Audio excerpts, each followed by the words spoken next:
गरीब बांझ महिला की नवरात्रि। एक छोटे से गांव में राधा नाम की महिला अपने पति के साथ रहती थी। वो बहुत गरीब थे।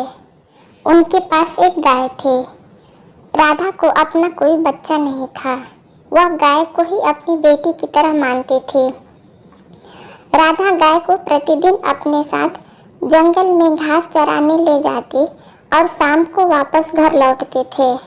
वह गाय की दिन रात सेवा करती थी। राधा अपनी सारी ममता गाय पर लुटाती थी। इस बात से उसके पड़ोसी हमेशा उसका मजाक उड़ाया करते थे। गांव की कोई भी महिला उससे बात करना पसंद नहीं करती थी। वे सभी हमेशा उसे बांझन कहकर ही पुकारती थी। राधा इस बात से हमेशा दुखी रहती थी। वह जब भी उदास होती तो गाय उसे सांत्वना देती थी।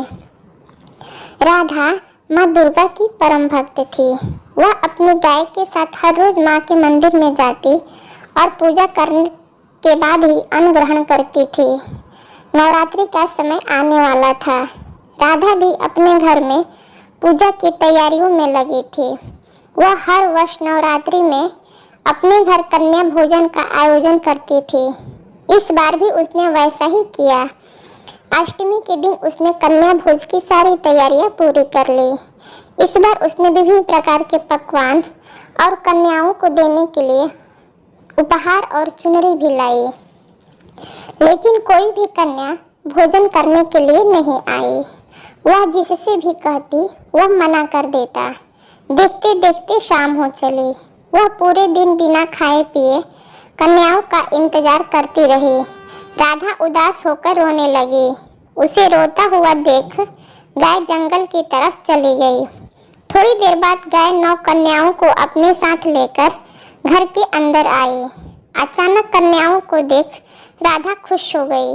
उसने सभी कन्याओं का विधिवत पूजन किया और अपने हाथों से भोजन खिलाई और उनका पैर छूकर आशीर्वाद लिया। फिर राधा को अचानक से चक्कर आया और वो वहीं जमीन पर गिर पड़ी। वो बेहोश हो गई। उसके पति ने तुरंत गांव के वैद्य जी को बुलाया। वह काफी परेशान और चिंतित हो गया। वैद्य जी ने आते ही राधा का आंख और हाथ देखा। फिर मुस्कुराते हुए बोले, पुत्री आंखें खोलो, तुम्हारी पूजा सफल हुई। राधा और उसका पति घबराते हुए एक साथ बोले, हम कुछ समझे नहीं। तब वैद्य जी ने बोला, पुत्री माता रानी तुम्हारी प्रार्थना सुन ली। तुम्हारी अनन्य भक्ति का फल उन्होंने तुम्हें दे दिया। तुम्हारे घर में भी अब किलकारियां गूंजेंगी। तुम्हें अब कोई बांझ नहीं पुकारेगा। इतना सुनते ही दोनों पति पत्नी खुशी से झूमने लगे और माता रानी के जयकारों से पूरा घर गूंज उठा।